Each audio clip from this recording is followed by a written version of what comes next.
Winged visitor resembling mythological bird Garuda sighted in a village near central Bhopal.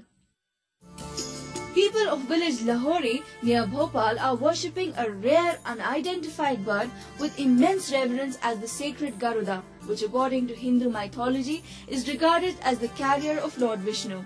Interestingly, villagers have also claimed that this bird had laid eggs that are around 4 weeks old.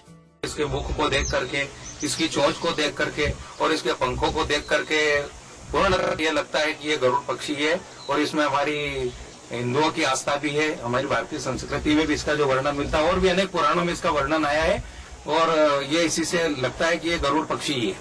However, the bird is yet to be identified by zoologists and ornithologists who contend that it is one of the migratory birds from a foreign land. Reportedly, in yet another village of Madhya Pradesh named Sonara, a similar bird was sighted along with 3 of its young ones. Hana with Juhi for ANI.